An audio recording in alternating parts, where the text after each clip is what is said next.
কল্পনা করুন পুরো শহরের কোথাও এক ফোঁটা পানি নেই। কোনো জলাশয়ের তো প্রশ্নই ওঠে না। নলকূপ বা মাটির নিচ থেকে পানি তোলার যত পদ্ধতি আছে সেগুলোও কাজ করছে না। মাটির নিচের পানির স্তর নামতে নামতে মানুষের নাগালের বাইরে চলে গেছে। এই পরিস্থিতি কোনো কল্পনা নয়, বাস্তবে এমন ভয়াবহ বিপর্যয়ের মুখে পড়তে যাচ্ছে আফগানিস্তানের রাজধানী কাবুল।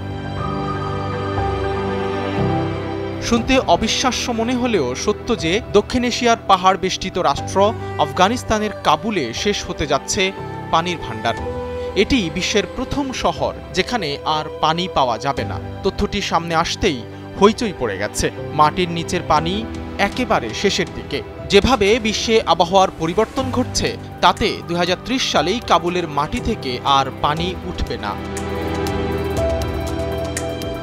গবেষকরা বলছেন কাবুল থেকেই এই সমস্যা শুরু হতে চলেছে। এরপর বিশ্বের অনেক দেশে এমন ভয়াবহ পরিস্থিতি তৈরি হবে। বিশেষজ্ঞরা সতর্ক করে বলছেন কাবুল হতে পারে প্রথম আধুনিক শহর যেখানে সম্পূর্ণ পানিশূন্যতা দেখা দেবে।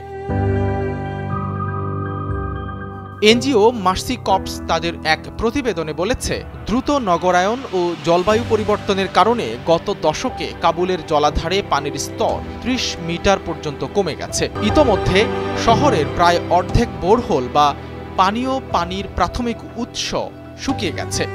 শহরটিতে প্রতি বছর প্রাকৃতিক রিচার্জ হারের চেয়ে 44 মিলিয়ন ঘনমিটার পানি উত্তোলন করা হচ্ছে। এই ধারা অব্যাহত থাকলে 2030 সালের মধ্যেই কাবুলের বাসিন্দারা অস্তিত্বের সংকটে পড়বেন। কাবুলে পানি সরবরাহ করা মানুষের জন্য নিত্যদিনের লড়াইয়ে পরিণত হয়েছে। বহু পরিবার আয়ের 30% পানির জোগাড় করার পেছনে ব্যয় করে থাকেন। 2/3 বেশি পরিবার পানি পেতে ঋণের বোঝা বহন করে চলেছে। পরিস্থিতি ক্রমাগত খারাপের দিকে যাচ্ছে। কাবুলে 2001 সালে ছিল 10 লাখ মানুষ, বর্তমানে 70 লাখেরও বেশি। তাতে একদিকে পানির চাহিদা বেড়েছে, অন্যদিকে মাটির নিচের পানি হারিয়ে যেতে যেতে প্রায় নাই হয়ে যাওয়ার উপক্রম। শহরটিতে বর্তমানে প্রায় 1,20,000 নলকূপ রয়েছে, যার অধিকাংশগুলো থেকেই পানি উঠছে না। 2023 সালের জাতিসংঘ রিপোর্ট থেকে দেখা গিয়েছিল কাবুলের প্রায় 49% এলাকায় পানি নেই। ডেস্ক রিপোর্ট, সময়ের আলো।